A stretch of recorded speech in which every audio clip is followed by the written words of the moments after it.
All right, here we are. Hi, everyone. As always, it's good to see your faces. We've got kind of an interesting twist for today's classic conversation. We do have a guest speaker. It'll be Chris Griffin, and I'm sure that most of you kind of know Chris Griffin simply because of his presence on LinkedIn and some other social media and his advocacy for the trade show industry. He's going to join us in the latter half of it. He's actually in a board meeting right now on the new organization called, and I always forget it, Exhibitions and Conferences Alliance. He's in their very first board meeting, and when that's over, he's going to join us and talk about that. But in the first half, we have a couple topics that I'm really excited about these topics because they're really all about you guys. And Harold's going to kind of give us a chance. Harold's going to introduce us topics and talk a little bit about his experience with those two and share that. All right. Thanks, Harold. Great, sure. Good morning, good afternoon, everybody. So the two questions that we're going to jump right into, there's actually two. It's a fork in the road. One of them is, can you tell us about a turning point in your career or personal life that has had a significant effect on you that's worth sharing with the group? And the other one is, how the heck did you get in the industry? What I've always said is, there's only two ways to find this industry.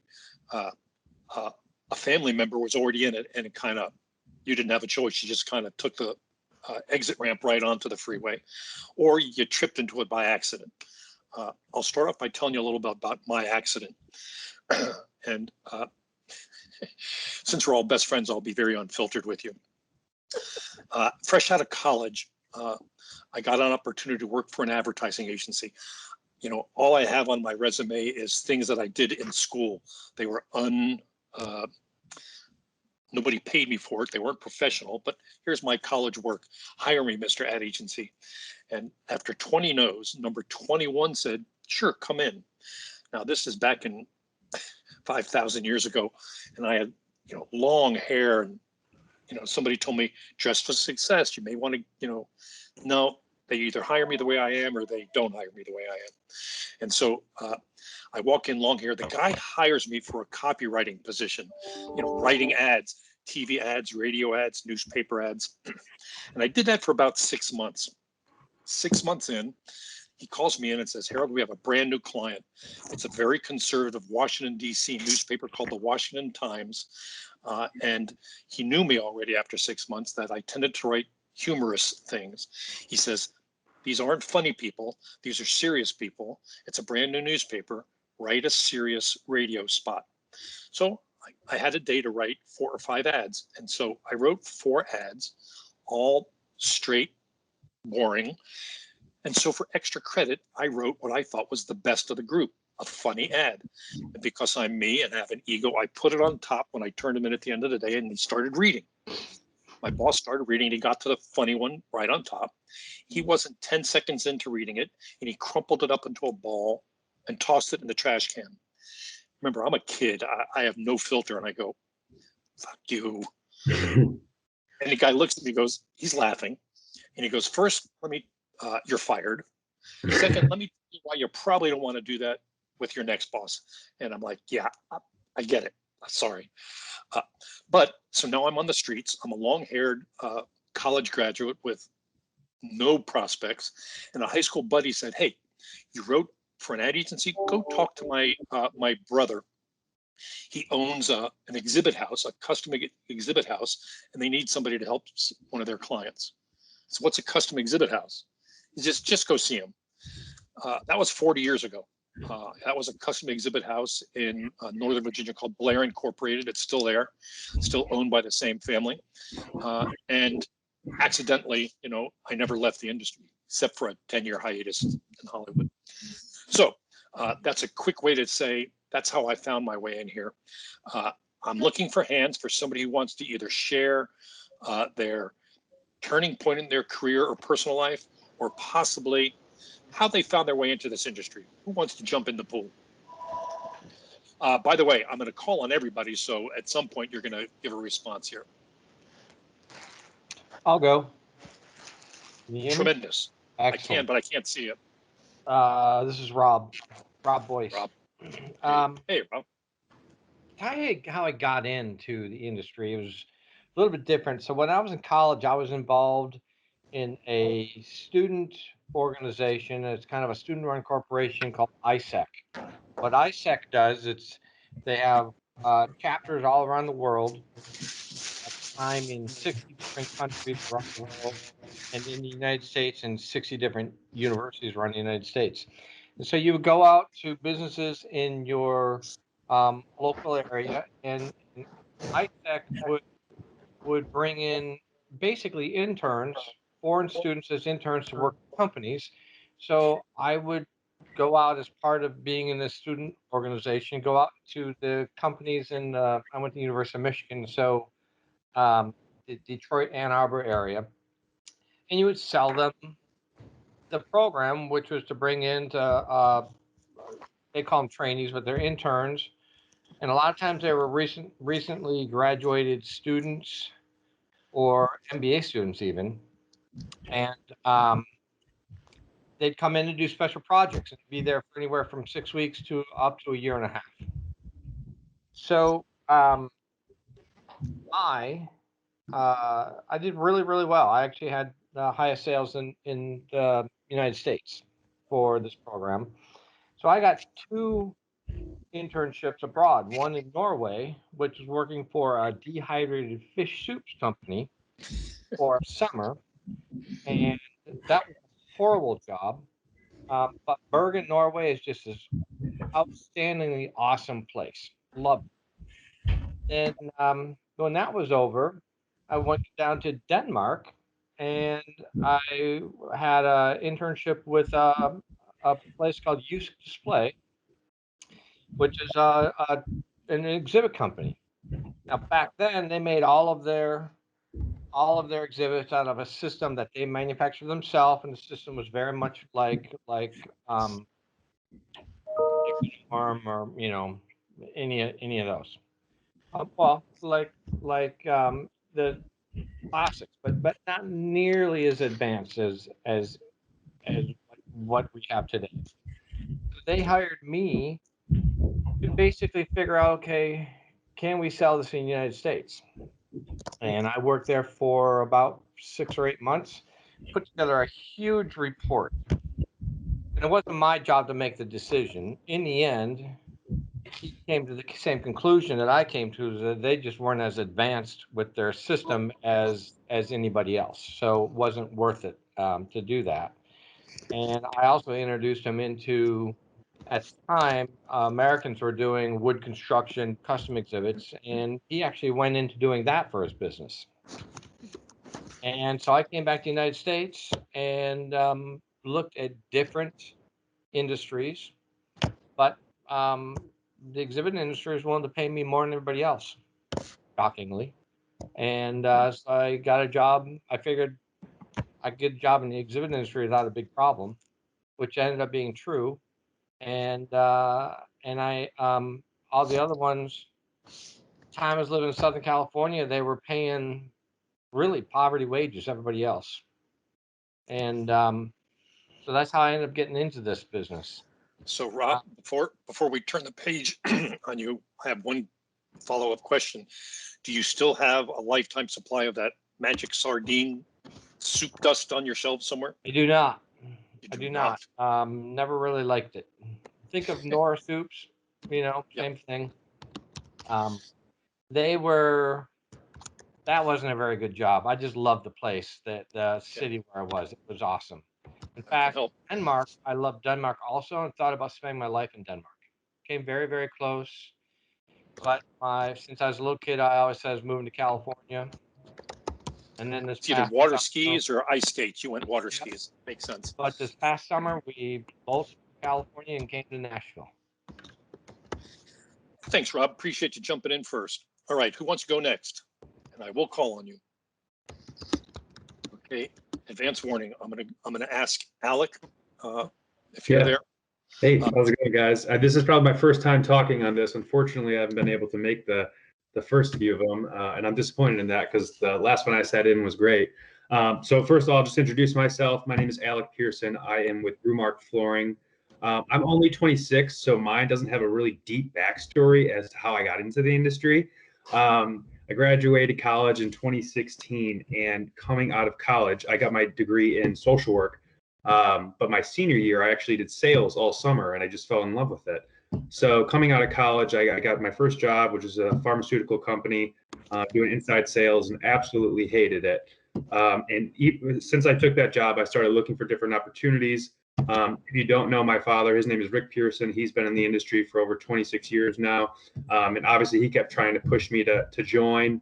I remember my first experience in the industry was attending IMTS and all the chaotic craziness being on show site. And I just fell in love with it. I love people running around, trying to problem solve, and just being in an atmosphere where everyone was just releasing creativity. Each exhibit was different, and I love that concept. So after 3 months of doing the inside sales opportunity, I got an opportunity with Skyline Exhibits, and was there for about a year before my father's company, Brumark, poached me over. And I'll be honest with you, the past year has been tough as a young professional, deciding, do I want to stay in this industry or do I want to go venture somewhere else? Because everything's pretty open. And I kind of sat back and had a realization that this is where I wanted to be. I was grateful enough to stick with the company that stuck with me during a tough time. And I really see a bright future in this industry, and I just want to be part of it. So that's a little bit about me. And yeah.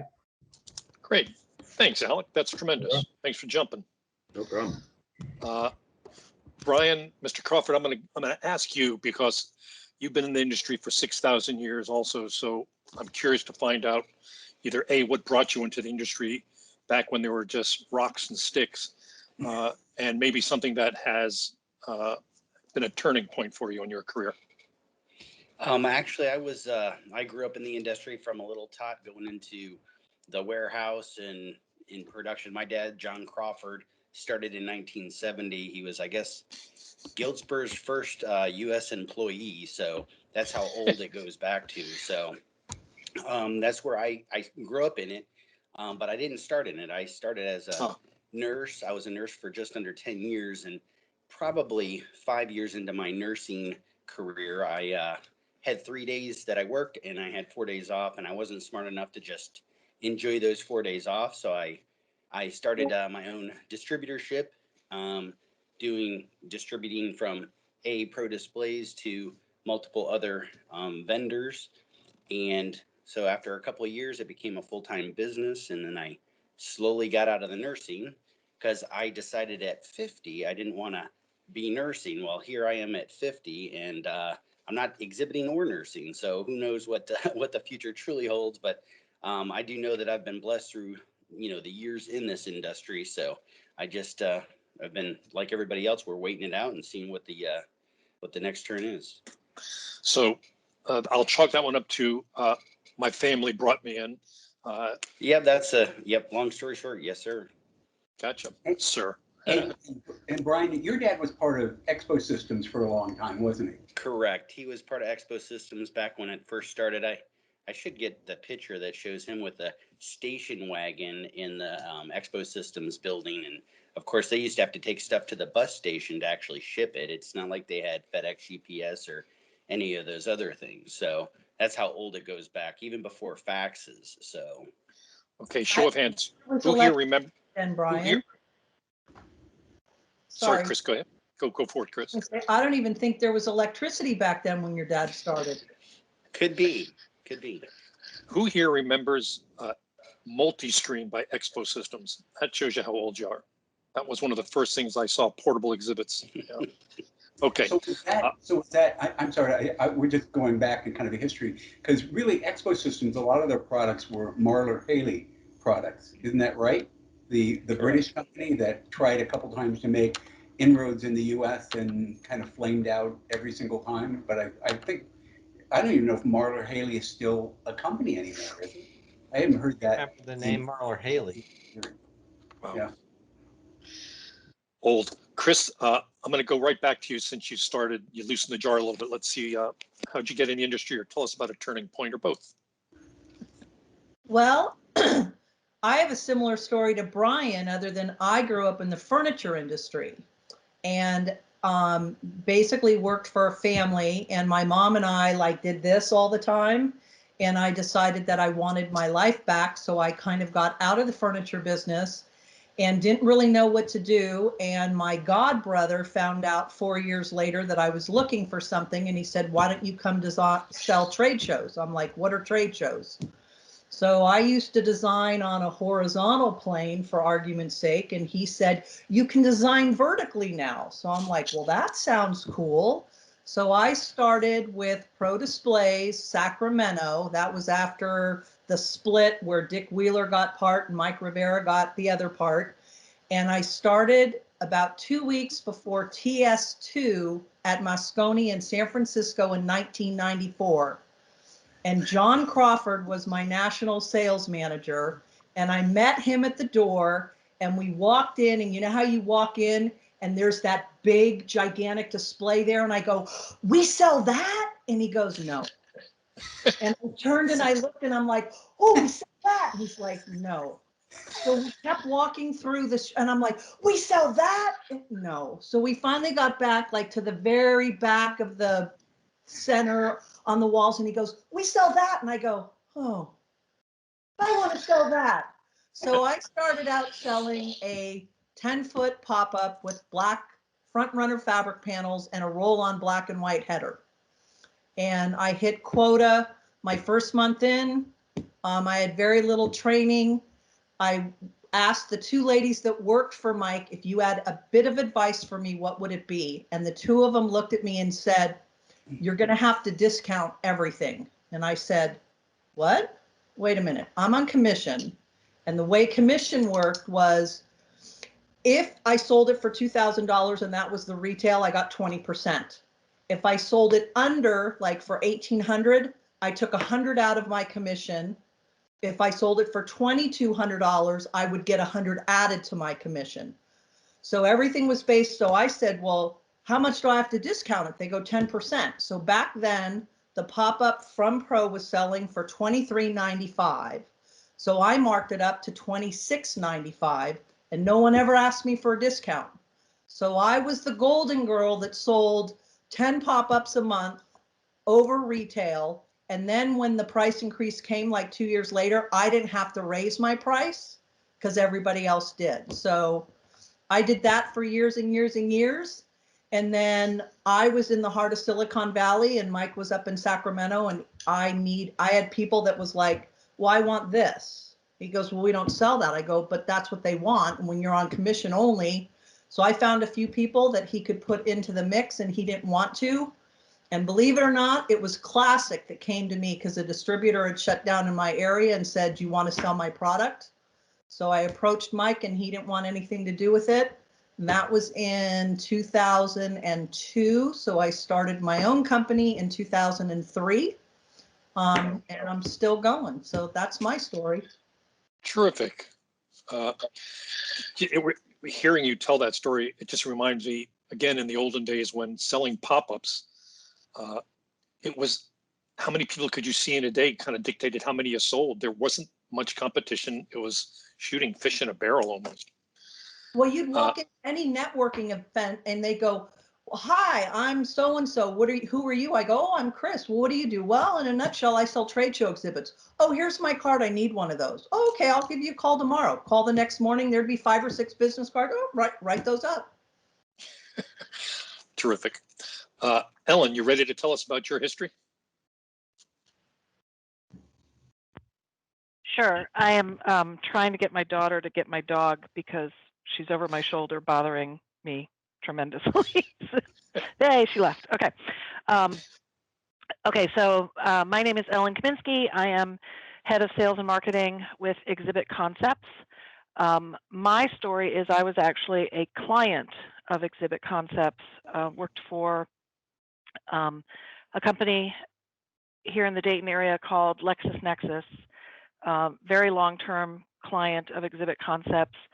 At one point during my tenure there, I ran our think we called it marketing operations. It was like all of the shared services within the marketing function. So the database team, the analytics team, copywriters, graphic designers, and our event marketing company. Back in those days, Lexus did over 200 shows a year, about 20 majors, a big sales meeting, and then a lot of small hotel selling kind of events, tabletop kind of thing. After I left Lexus, I was having coffee actually with the head of sales for Exhibit Concepts, and he asked me if I would come in and talk to his sales team about, what we called it, what goes on in a boardroom.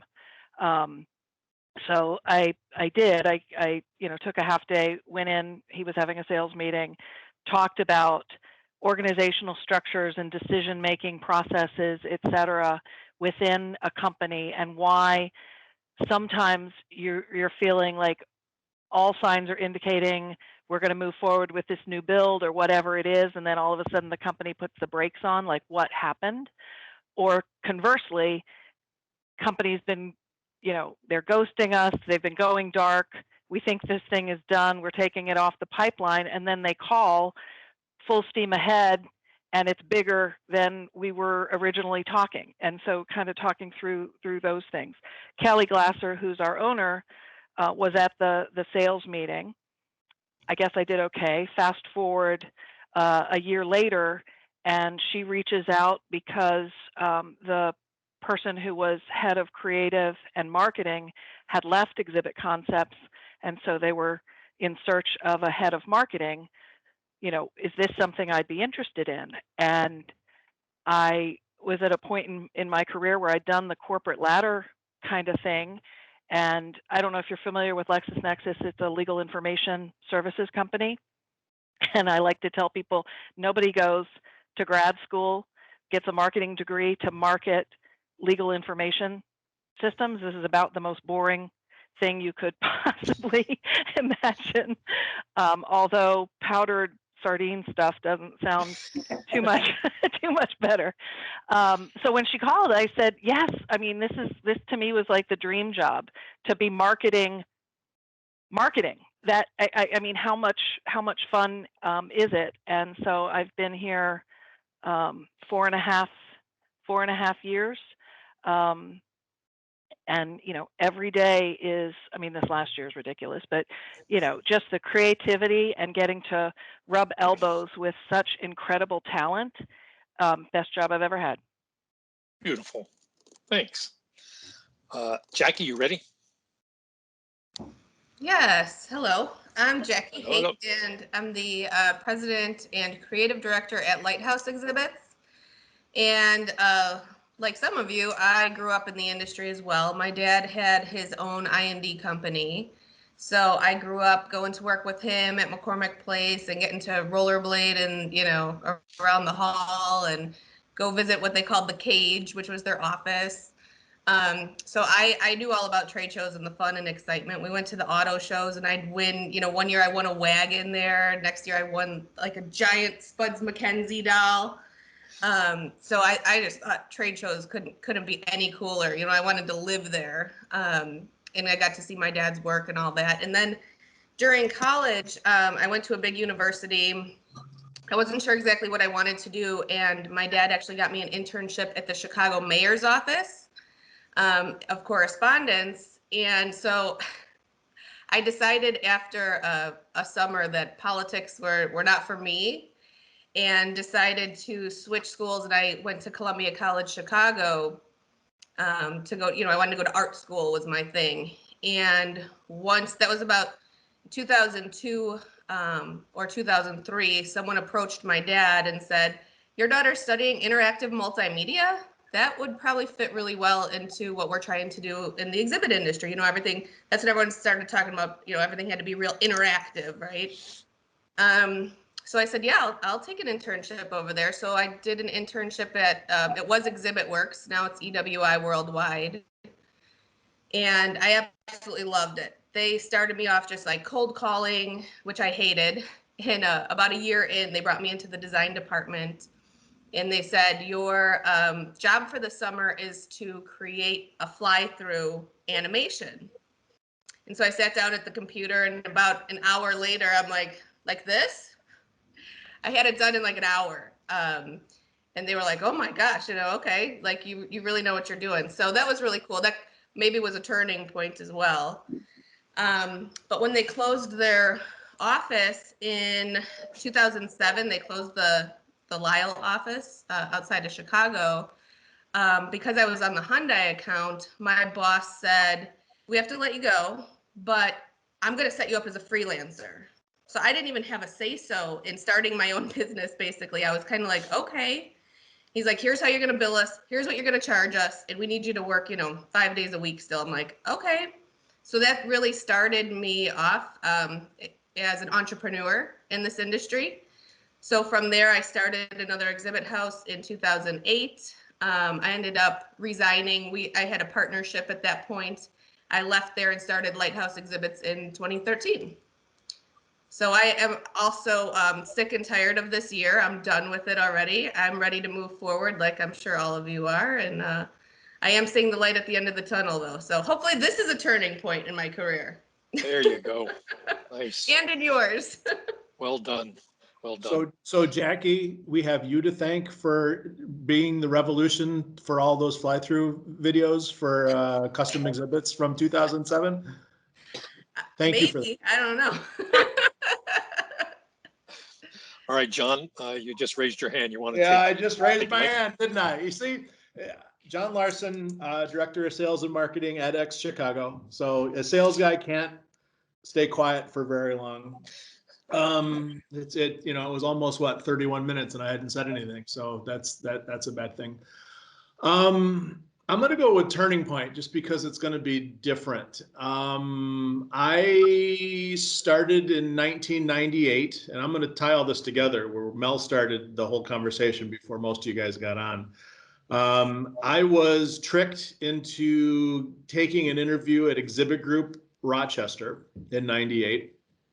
They hadn't sold anything in about 18 months and they were desperate. So my first show was CES 99 on the Sharp account, which was something that I had never experienced in my life because it was literally like a Rolling Stones concert. So Sharp at that point was 11 or 12,000 square feet.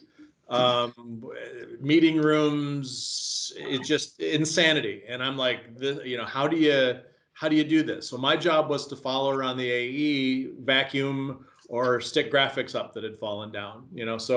So that was my interest. And to tie into Mel's first story, the only place that Sharp would stay in Las Vegas was the Rio. So that was my first time in Vegas at the Rio. And then at that point, CES was also co-located with the Adult Expo, and most of the talent liked to stay at the Rio as well too. So again, a very interesting first show. I lived through the explosion or implosion of Exhibit Group, and after the merger with Giltspur, that didn't work very well. And I decided to do my due diligence and go to something completely opposite, which at that time was Cyclonics Exhibits in Ohio, a place that nobody knew about that was then quickly snatched up by Exhibit Dynamics. So for those of you that were back in those days, I jumped from the frying pan into the fire. Exhibit Dynamics exploded or imploded or just went away. One Tuesday we went to lunch and we came back and the doors were locked. And that was right around 9/11. So my turning point is that at Exhibit Group, they had given me a tiny little nothing client that they hated working on, which was this little stupid airline in London called Virgin Atlantic. And they were late to the show. They did one show a year. They never wanted to talk about it. It was 2 weeks, little booth, $50,000 budget, throwaway. Give it to John. I can't even begin to.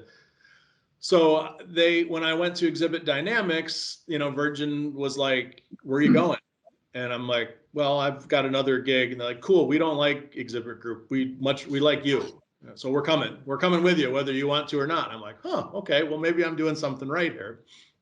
And then when Exhibit Dynamics blew up, and I went to my next place, which was a little custom shop in New York called Create-A-Core, they called again and were like, wherever you're going, we're going with you. And that little $50,000 a year custom client turned into hundreds of I joke, lots of FaceTime with Richard Branson. We did something, Jackie. We were probably at the same place with Mayor Daley in Chicago when Virgin came back to Chicago, and Richard shows up with his mom as his bodyguard, and Mayor Daley shows up with 8 armed guards. And it's so that little vote of confidence twice allowed me to feel good enough about this industry to stay in it and to keep going when, after 2 big failures, there really wasn't a whole heck of a lot of reason to stick around. And I always joke that with everyone else, Virgin was the one that pays for the house and, gave us our lifestyle and that type of thing. So for that, enough of a turning point to keep me going through the good times and now, not so good times. Terrific. Thanks. Kim, I'm going to give you advance warning to turn your microphone on. But before we put the microphone over to you, just listening to you guys tell these stories, I would absolutely stand in line to get a ticket at Exhibitor, for example, a 2-hour conference where everybody who wanted to could get up and tell a 3-minute story about their career in this industry. If you just pick those greatest hits back to back to back to back, I'd sit there for hours listening to these stories. All right, Kim, you wired up? Yep, thank you. I'm very impressed with all the stories. You can go right down the line. I love Chris's story about discounting. She could probably write a novel, not a novel, but write a manual on negotiation and pricing. So I just love hearing that. I feel sort of, very humbled by the fact that everybody so far has talked about how they've grown up in the industry. I didn't. I had a banking background for a number of years, and there was the entrepreneurial spirit of always wanting to own a business, but never thought it was going to be possible. And so I looked at a number of industries, and in my banking career, I sort of gravitated towards industrial and commercial and manufacturing type clients because I love the fascinating stories of how the entrepreneurs develop their business.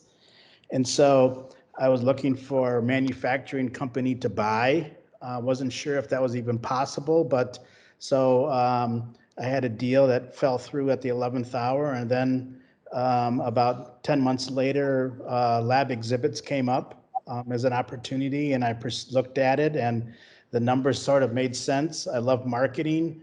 I love being involved in being able to try new ideas and thoughts.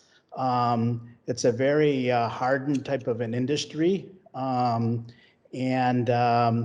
very well connected type of an industry, but it's fun to bring new ideas and new thoughts and change the culture of an organization that was very inwardly focused and started to make some progress. And then COVID hit and put everything on hold, like most of you have, or all of you have experienced various aspects of being on hold.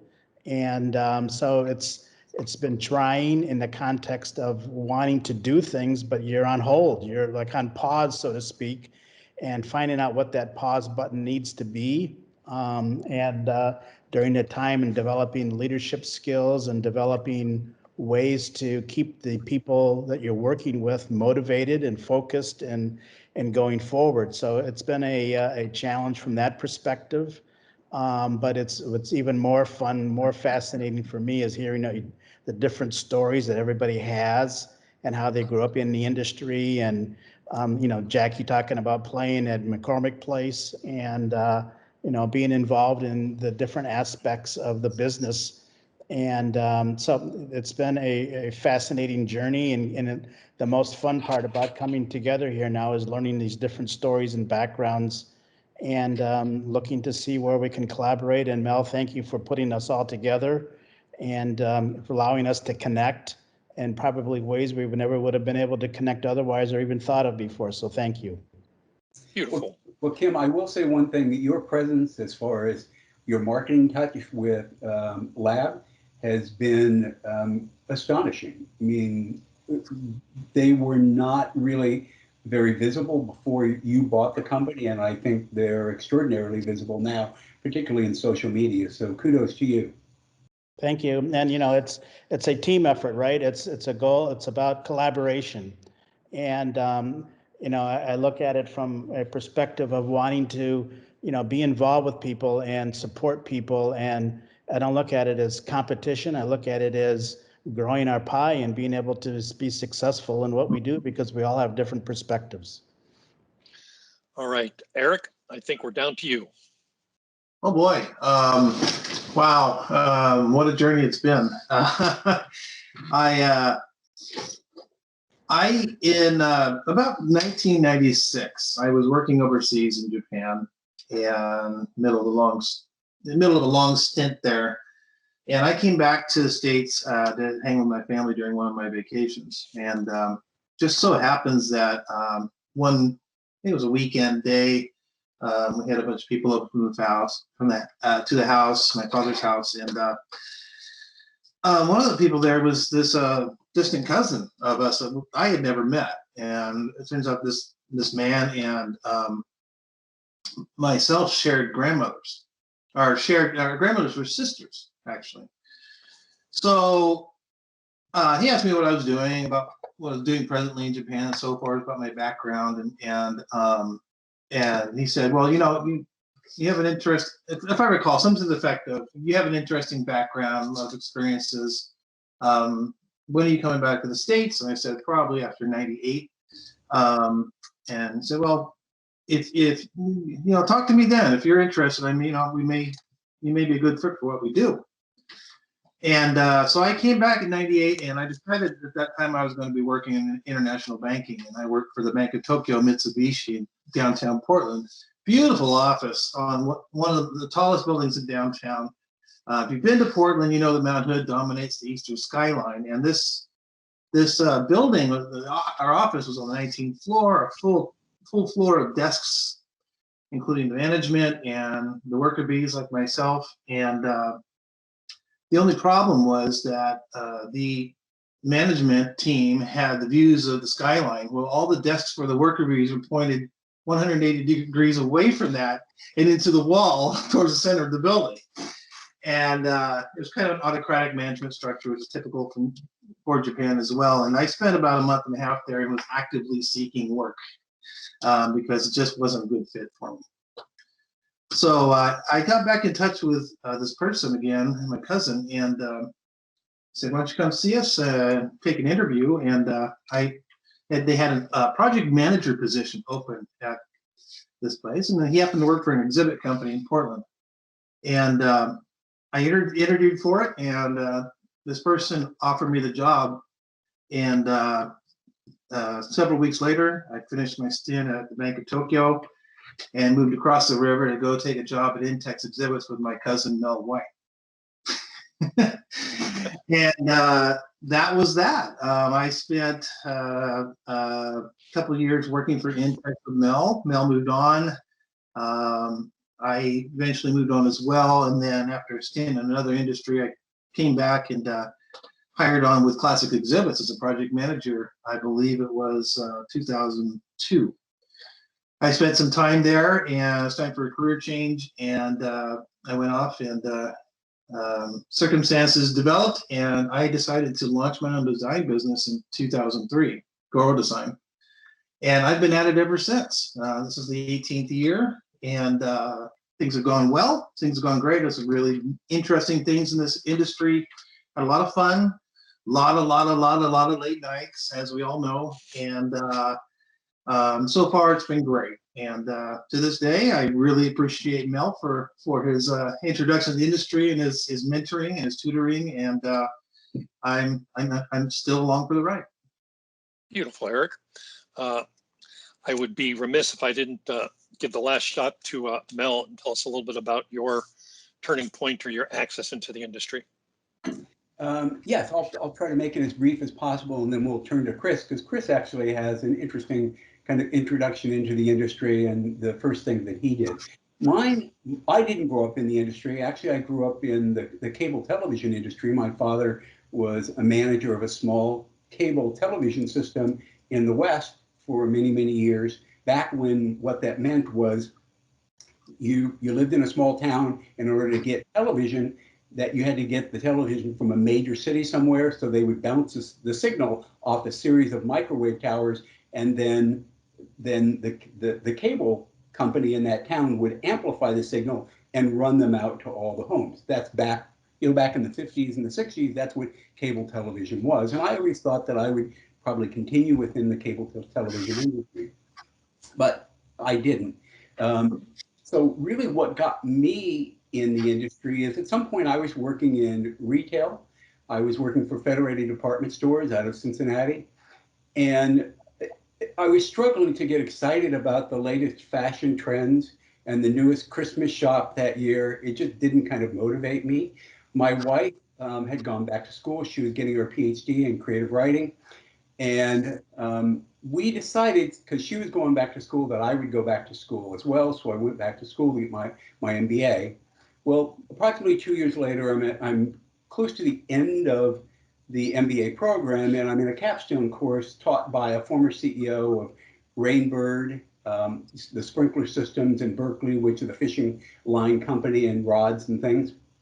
And he did a lot of consulting out there for companies. And one of the companies he was a consultant for was based out of Steamboat Springs. And they were in the process of launching a new trade show product.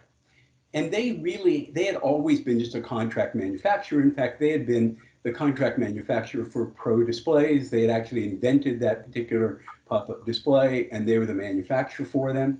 They recently had a falling out, and they were then manufacturing that system for Featherlight. But they had a new product they wanted to introduce, and they didn't know anything about marketing. And this gentleman said to him, I've got the guy in my class. I've got the guy you need to hire for marketing in my class. And so I interviewed with them over the phone. They hired me over the phone. And about a month later, I moved to Steamboat Springs, Colorado, and worked for Display Structures for about 2 years on introducing that product and introducing some other products for them. I think one of the funny things about that is that I remember the first time that I was there, and they showed me the pop-up display. And anyone, as you guys remember back, anytime you see a first pop-up display open for the first time, let's admit it, it's amazing. I mean, it seems like a miracle. As that thing opens up and you put the panels on it, it was breathtaking. So they opened it up and they said to me, "So how much do you think this sells for?" And I said, "I don't know, $250, $300. They were like, "No, with graphic, it's like $5,000. And I said, "You are shitting me. Who the hell would pay $5,000 for this?" Line them up. Well, obviously, lots of people paid $5,000 for pop-up display with graphic, and the creativity and the kind of problem solving, that's what that's what hooked me in the industry. Now, I've left a couple times between them, but I've worked for 3 different manufacturers, and it's been an interesting journey. Beautiful. So I want to spend just a second, if I can. Hey, Chris, are you there? Chris, can you unmute yourself? You're not talking to me. You're talking to the real Chris. Yeah, I'm talking to Chris Griffin. I am here. Thank you for letting me join, Mel. Hey, Chris, if you don't mind, I know you're going to give us an update on the board meeting you were just at, but would you mind sharing a little bit of your background as far as getting into the industry? Because I know you got started with Skyline many, many years ago. I did, and like many, I'm currently in the Skyline Witness Protection Program and have changed my name and location every 3 years. It's a requirement. But like many of you, I Forrest Gumped my way into this industry. So I was a student, a late college student at Northeastern University in Boston. If you don't know that school, it's a co-op school. So you're in school for 6 months, you're out working full time for 6, in for 3, out for 3, and you do that for 5 years, and anyway, supposedly you graduate with a degree and a resume. So I was working on the Boston Stock Exchange. My roommate at the time was an engineer. We were finishing up about the same time, and his brother owned this portable display company that was just taken off in Dallas. They were making a ton of money, and anyway, David and I were on our way down to Mexico to drink tequila after graduation, and we stopped, and I went to a seminar by a lady named Diane Weintraub, who was talking about, how to exhibit successfully. And like you, Mel, I saw a pop-up display go up. I thought it was the coolest thing I'd ever seen. They said, "Hey kid, we heard you did pretty well in sales at Putnam Investments while you were a co-op student." His brother was coming down to start a service department, the first one of its kind, because he was an engineer. Long story short, we both moved there. It was called Skyline Dallas. Today, those brothers are the owners of a very successful company called the Trade Group. And so that's how I cut my teeth. I was hired as the outside territory rep. My territory was everything from Killeen and Marshall, Texas on the eastern side, down to Waco, out to Lubbock and Amarillo. And I didn't get to sell out of a showroom. I peddled product. And back then, you guys may remember, if you've been in it long enough, you walked in with a pop-up display to a company and said, "Do you guys do trade shows?" And you popped up a frame, and either they said, "What the hell is that? Get out of here." Or they said, "That's the coolest thing I've ever seen. Wait, let me go get the head of marketing." And we made a lot of sales door to door that way. And Mel, you're right. Couldn't believe that a naked fabric display 10-footer with a wrap to turn the case into a table was about $4,000. Add graphics. I think at Skyline it was up to around $7,000. But it was that's how I cut my teeth, and I kept raising my hand for opportunity. So I became a distributor owner.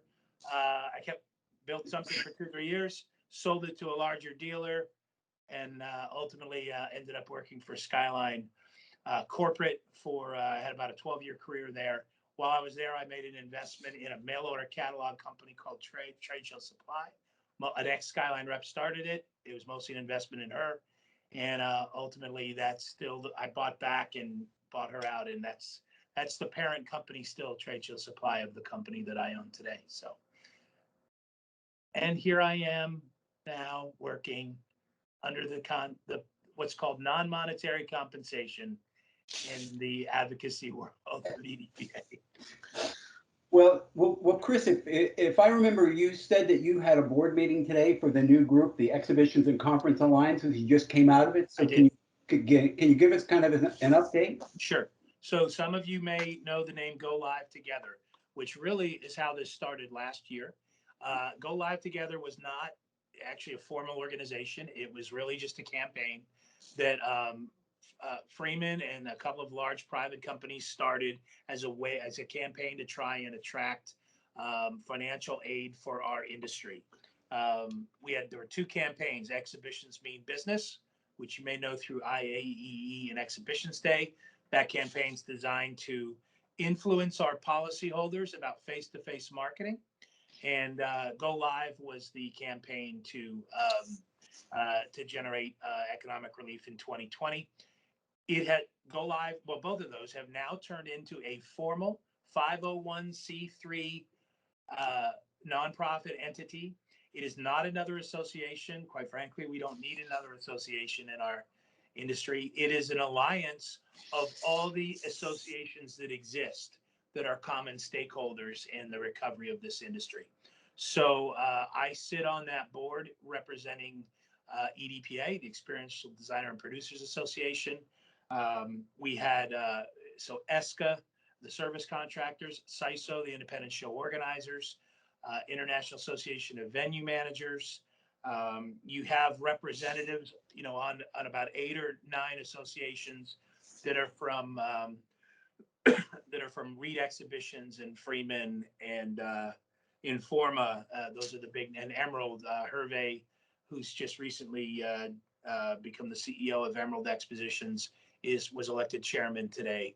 So this is a group that is now a collection of our associations who focus on the bigger picture. National press.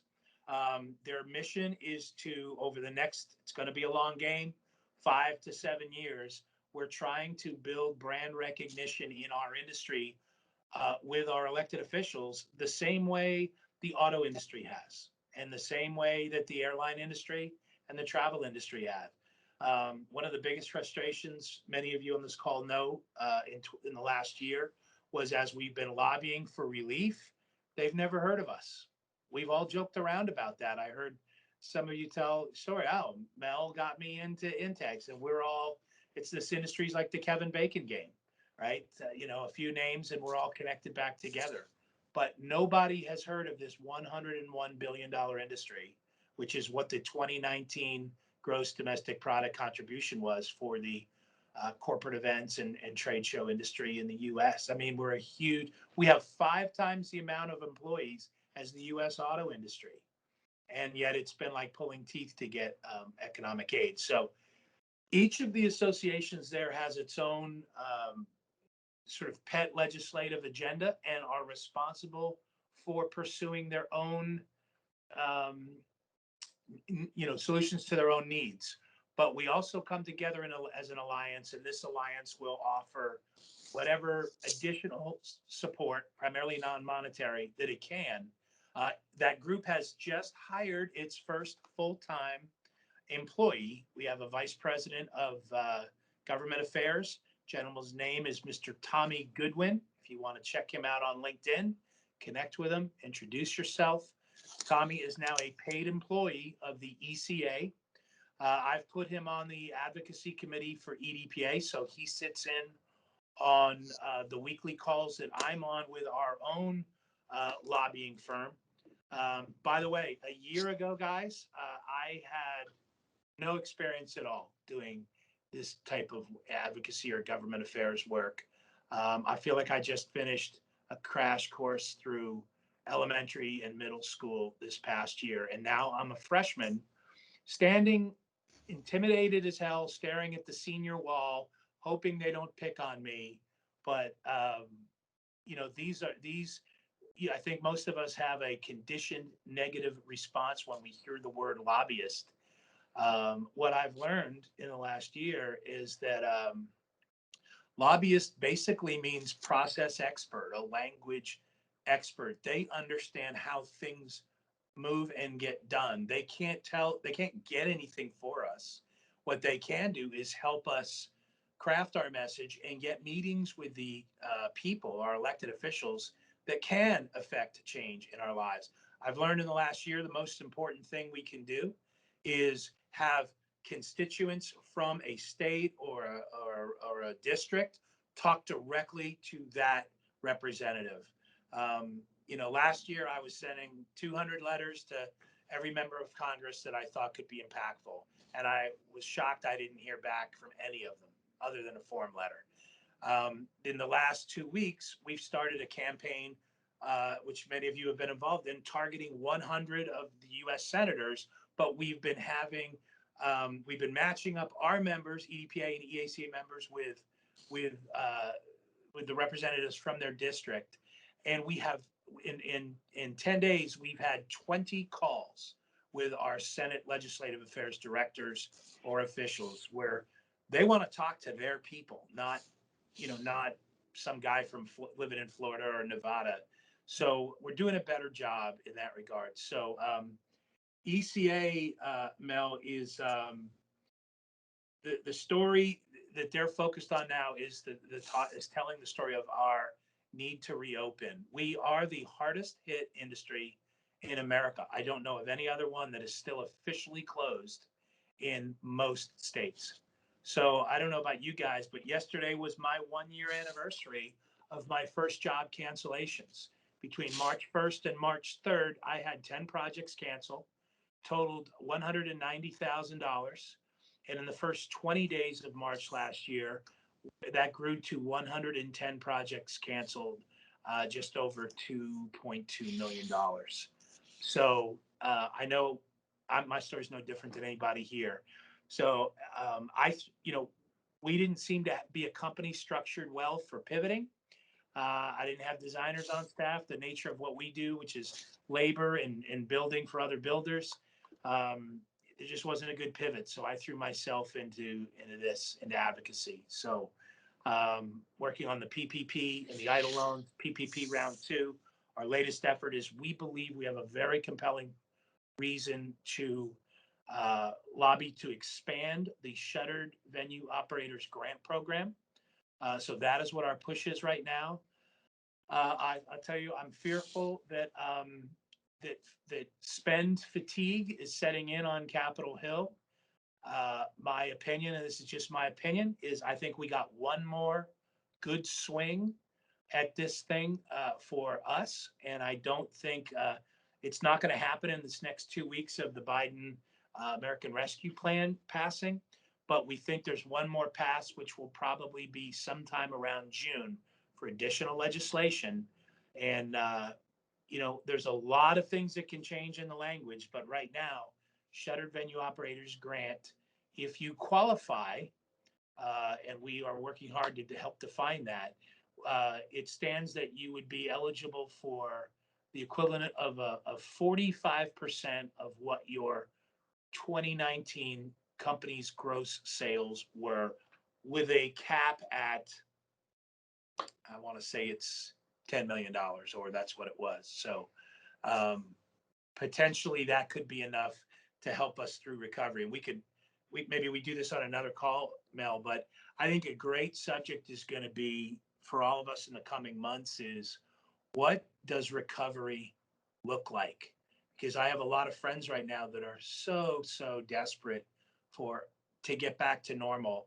Again, my opinion, guys, we're never going back. I heard Chris Kappa say that on a call the other day. Go back to normal, or do you adapt and move forward? Back, normal. Well, we're not going to go back. There's no going back. So normal isn't. It's going to be a new reality, and we have to understand and figure out what that means to each of us. But I think this will be an uneven recovery. It will. I think if there were 9,000 plus shows canceled in the last year, I think 8,000 of them are scheduled now for the last 2 weeks of October. Right? I don't know how we're gonna. I have real concerns about fulfillment and getting our workforce back. But keep in mind, guys, that when a show reopens, it may very well be 25 to 30% of what we remember NAB to be, or what we remember the SEMA show, or the NAM show, or the MDM show, or PowerGen to be. It's going to take some time. And until that vaccine is widely distributed, widely consumed, figure 80%. This was part of the discussion we just had on the board call. And there's some data coming back about the efficacy rates, about how effective they are. That's what it's going to take for our guests, right? The sponsors, the exhibitors, and the attendees to really feel comfortable traveling. We can open hotels and we can socially distance. And I think we've done an incredible job as an industry preparing and proving that we can do events safely. But you got to win the hearts and minds of those travelers coming back. Airlines are still at about a 34% capacity right now. I'm pretty comfortable flying. They say it's one of the safest places you can be with all the protocols in place. But so, depending on who you talk to, I've heard a lot of folks say we may not actually start feeling like recovery level, cash flow generated type levels till it could be even as late as summer of 2022. So the truth is none of us really know, but that's kind of what we're guessing. So ECA is going to be working on the macro issues of business liability protection and tax credits for exhibitors that spend on anything from exhibits to their travel. They're really going after something called PRIA, event cancellation insurance, which is so important to the show organizers. That's PPP to us. That's kind of what event cancellation insurance is like for those guys. PPP, I know we're all grateful for it. If you're a small business owner, it does not solve our problem. right? It's like me telling Harold that here's the good news, I'm gonna come by and we're figuring out how to buy your family groceries for next month. You're grateful, but it doesn't solve the problem at hand. So that's the challenge we have, is how do we continue to create these, extend this bridge to recovery that is sort of uncertain. None of us really know how long that runway is, but I like the fact that this alliance of all associations will work together and share information about each one of us are doing. And while at the same time, they try and build our brand with our elected officials, that we are as important and as relevant is travel, is auto, is airline, is those big industries that have the same impact, quite frankly, that we do. So. All right. Thank you, Chris. Thank you very much for the update. We really appreciate it.